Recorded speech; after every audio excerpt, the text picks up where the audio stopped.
Hello, everybody. Good morning, good afternoon, or good evening, and welcome to this session that we organize within the context of the Solution Focus World Days, a session around different opinion dialogues that fits very well with the slogan Building Hope and Empowering Change.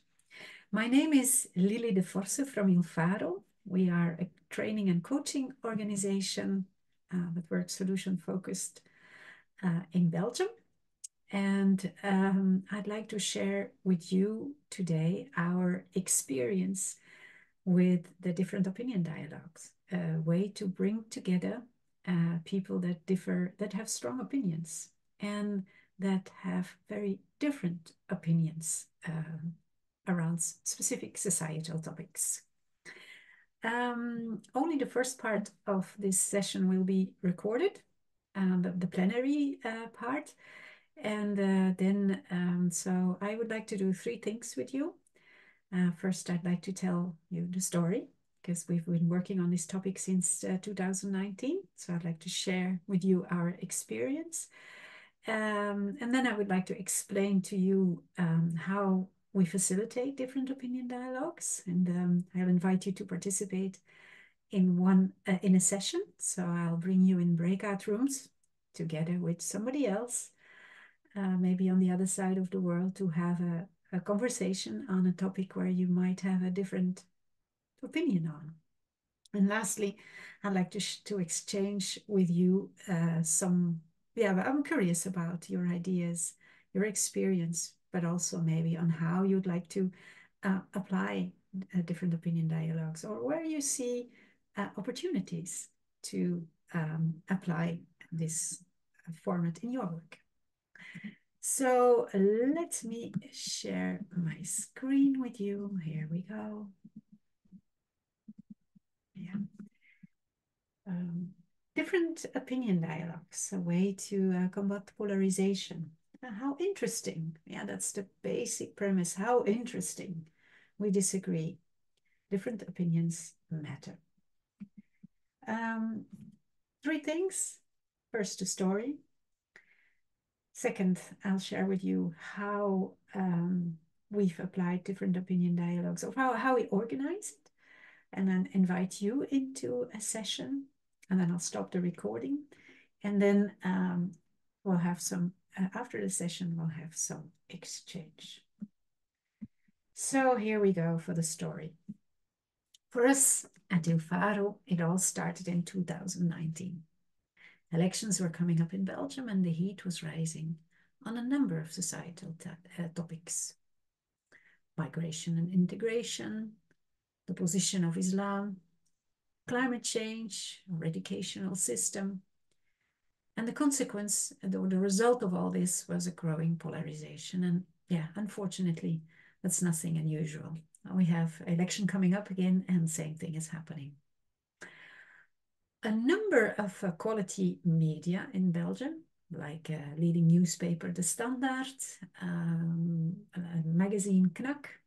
So media actors had the ambition to engage in a project to counter polarization. Their idea was simple and challenging. How to organize on a large scale. That means large scale for them was bringing together thousands of people in duo conversations on several topics that were central, key in the elections. So duo conversations with people that have strong opinions, but strong opposite opinions. So how to do that? Well, they were inspired by My Country Talks. Maybe you've heard of this initiative. It was created, I think the organization My Country Talks was created in 2017 by two German women, with this simple objective to bring together people in conversations with a mission of bringing together people that have different opinions. So one-on-one conversations, and they had developed an algorithm that with the input of the response to several questions could create these or organize these mismatches, if you want, some kind of like a Tinder system, not to bring people that are a perfect match, but to bring people together that are a perfect mismatch. So since then, my country talks, they've developed initiatives. I think they've brought together over the past years more than 30,000 people. They've organized last year the World Talks Initiative. They have one running again now because we will have elections in Europe. So a Europe Talk initiative. I believe the registrations are still open for the moment. And they also have projects like my community talks. So they were the sort of the inspiration. So how did it work? They if you wanted to register for my country talks, then you had to respond to a number of questions about yourself, explaining who you are, whether you had children, a little bit personal data. And then you were invited to respond to yes/no questions, a number of statements to bring you into the yes or the no camp. And there were actually yes/no questions around 7 topics that were of importance in the election process. A few examples: is Islam compatible with Western values? Maybe you say yes, clearly it is, or maybe you feel no. In my opinion, Islam is not compatible with Western values. Second question, are you willing to compromise your lifestyle for climate?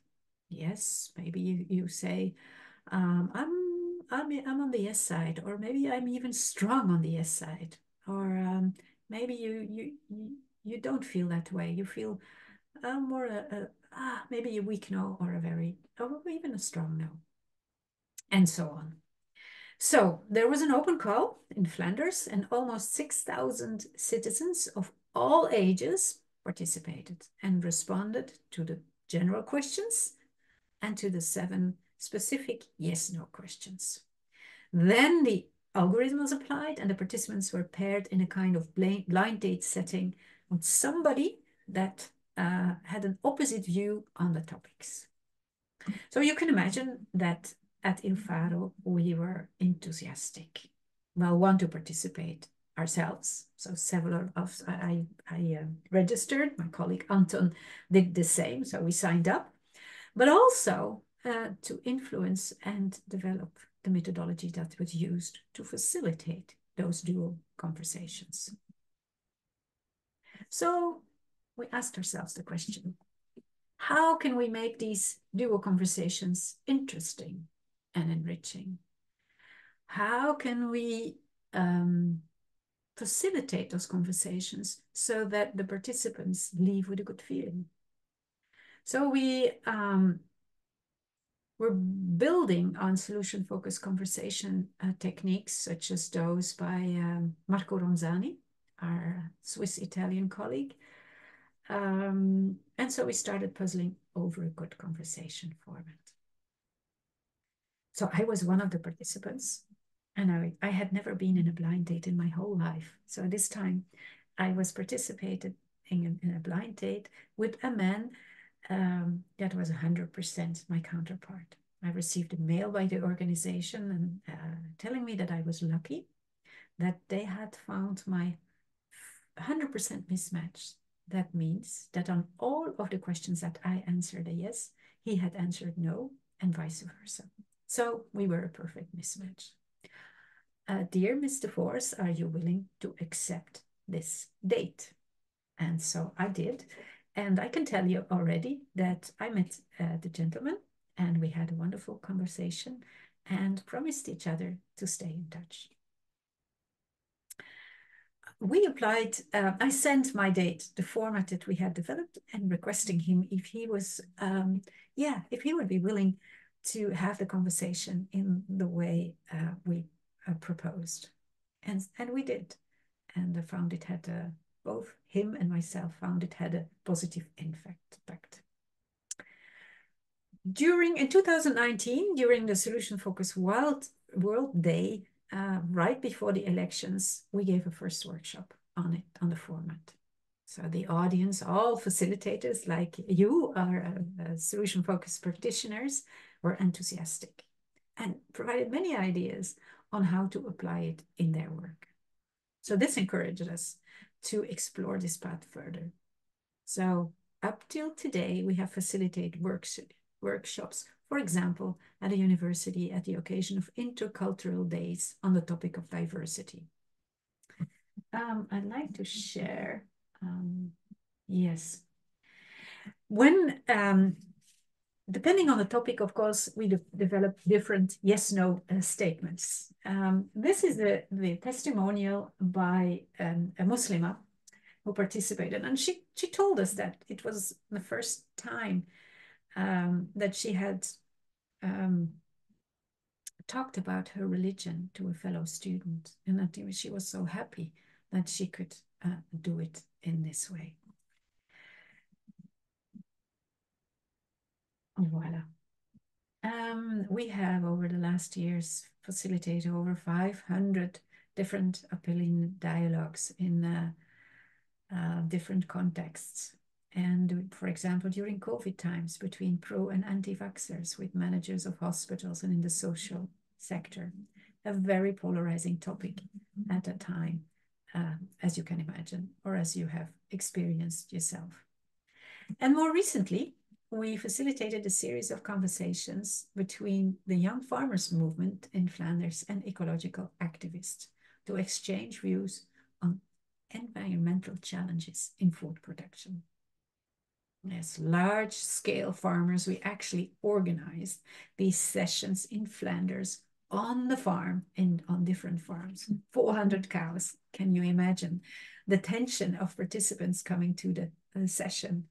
Most of them being vegetarian, and we can tell you afterwards that they had that they testified about interesting conversations, and when we left, they were still having a drink with each other in the bar.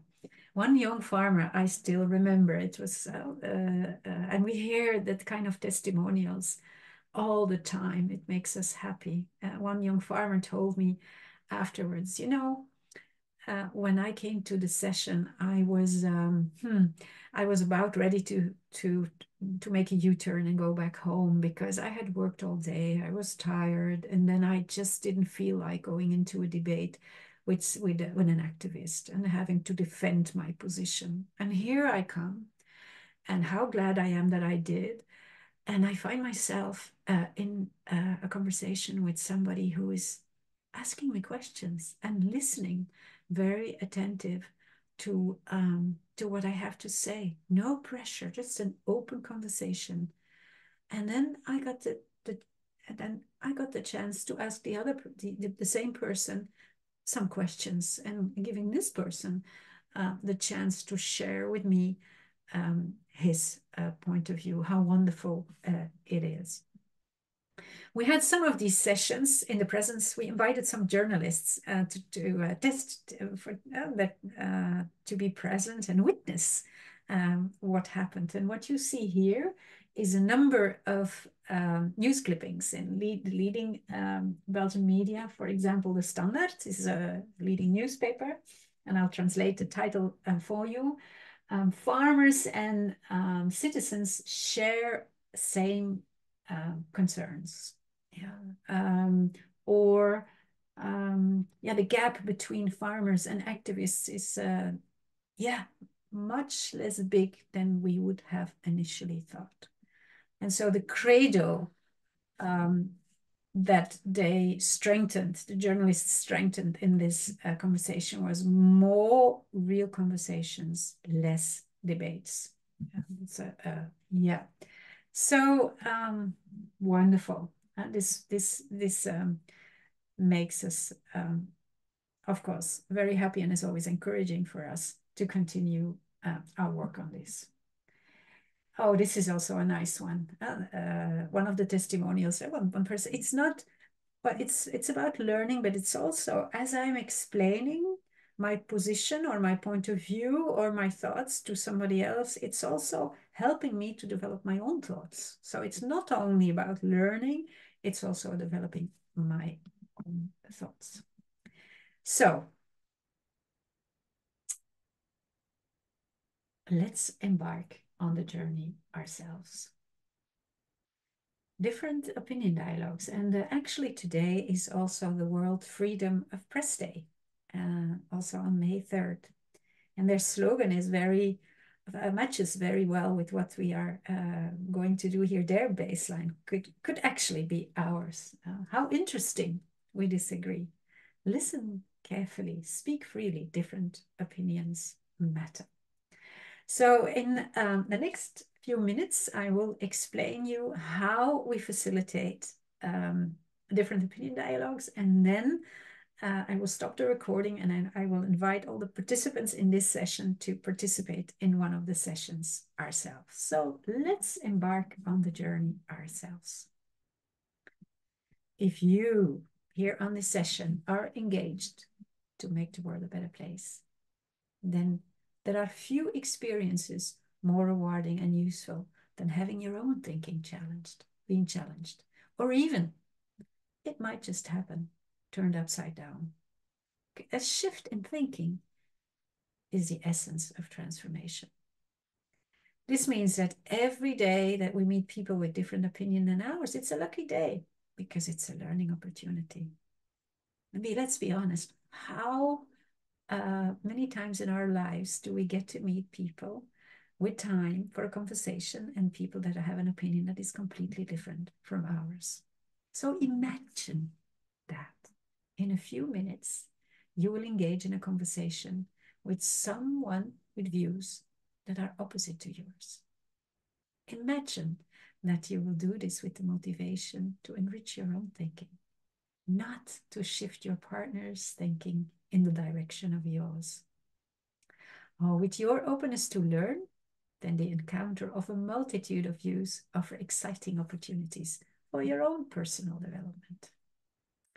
Today we are celebrating, of course, Insoo Kim Berg and Steve de Chazer. So to paraphrase Insoo Kim Berg, you will engage in the conversation with your strongest eyes and your strongest ear.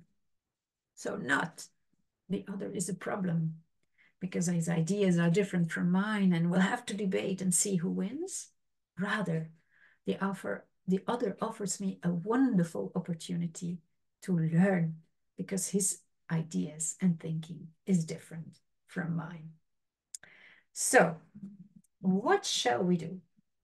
First of all, I'd like to invite you to think about a number of statements. And of course, here, as we are all practitioners in solution focus, we might not be that different in our views, but who knows? The proposition is here that we use some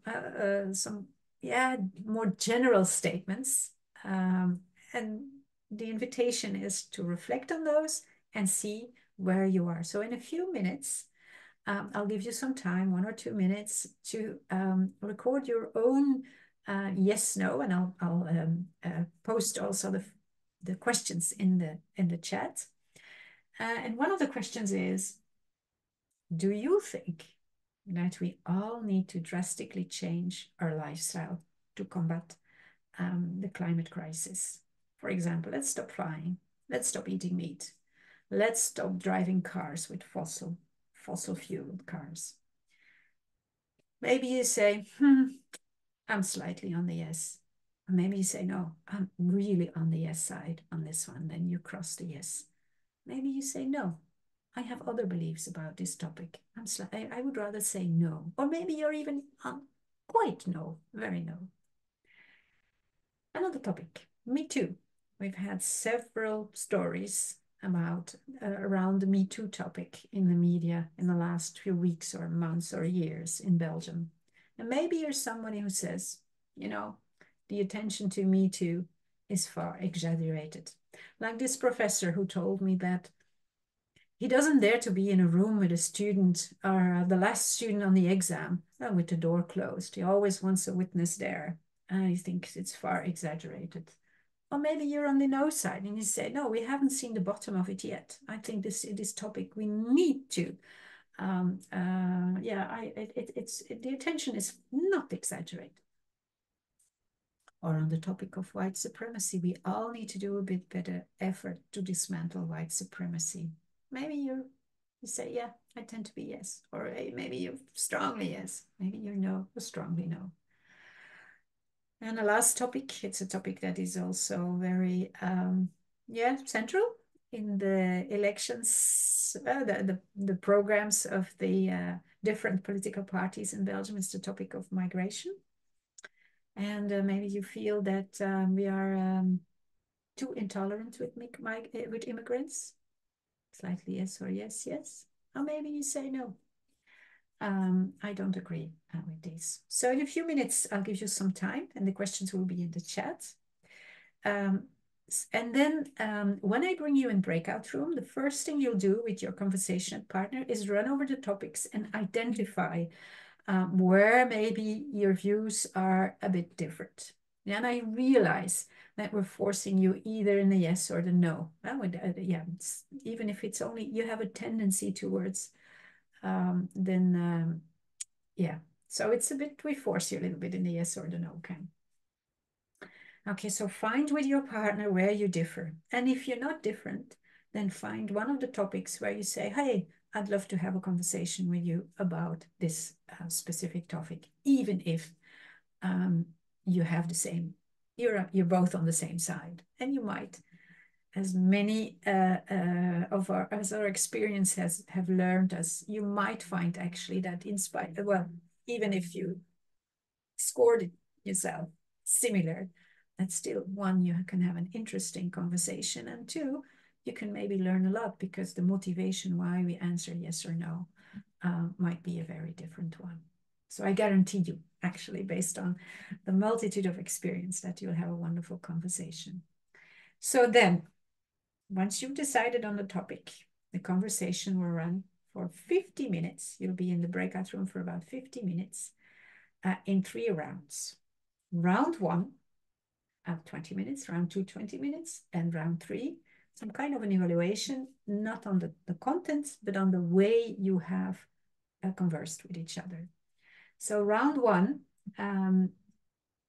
you'll have to decide who is the host for the conversation. In round 1, the host, and again, I'll give you a handout with the questions. The host is only allowed to do 2 things. 1, you ask questions, and I'll give you the questions in the handout and in the chat. And secondly, you listen and you deepen. And what else? And what else? Questions as, what made you say yes or no on this topic? Why is this topic important for you? What makes this topic important for you? What are your hopes? What are the things that you maybe already see happening around you that build confidence, that there is a chance of moving in the right directions? What are the things that you could do yourself or that maybe you are already doing? What would you like to do? What kind of steps would you like others to take? Those kind of questions. 15 minutes. Yeah, so questions and listening. And your guest has 15 minutes to explain his or her point of view without being interrupted or without being confronted with another opinion. After 15 minutes, you get a signal. And then for 5 minutes, the host can give something back. And you check. Yeah. Do I understand you correctly that? Could I summarize you or where I am with you on this, or what surprised me on this topic is, or what I learned? You give something back, 5 minutes. Then after round 1, we do a position switch. Yeah, the host becomes the guest and the guest becomes the host with the same instructions. You do 2 things, you listen and you ask questions. 15 minutes, 5 minutes. And then that's round 2. And then in round 3, for 5 minutes, you have a brief exchange on, not on the content, but on what you appreciated about the other, the way the conversation was run, what you appreciated maybe about how your partner conducted this conversation with you. And then we come back. Okay, so if there are any questions, then I'll take the questions. And I will stop the recording now and bring you in the breakout rooms. Okay, so for the final roundup, I'd like to, I'm so happy to learn that you had good conversations with one another, that you find it interesting, that you see yourself multiple ways to apply it in your work. So I'd like to conclude with somebody that inspires me on the topic a lot. Somebody by the name is Amos Oz. You may know him. He's an author. He passed away a few years ago, and he wrote a little book. It only takes like half an hour to read it. How to Cure a Fanatic. And when I bought it, I thought it was a recipe to cure fanatics, but it actually it puts you on the wrong feet. But it's about curing the fanatic in ourselves. We all have a fanatic in ourselves. And he gives us 3 wonderful advices on how to cure the fanatic in ourselves. So let me share them with you. The first one is feed your imagination. Read books. Go and see movies. Have an interest for poetry. Confront yourself with things you don't understand. With art that maybe is not your cup of tea, but yeah, feed your imagination. That's rule number 1. Rule number 2, develop your sense of humor, especially the capacity to laugh with yourselves. And his recommendation is to try to see, and he says how bad your situation may be, and maybe it's horrible, but realize that in every situation there's always something funny, and develop your skills to see that. Yeah. And third, be a peninsula. Yeah, your roots are important. Nurture them, know what they are, but be open to the world. So with this beautiful advice, I thank you for being here. I wish you a lot of good experiences with different opinion dialogues. And yeah, happy to hear from you what you found, or share with us what you tried and what you did, and what you learned. I thank you very much and send you all greetings from Belgium.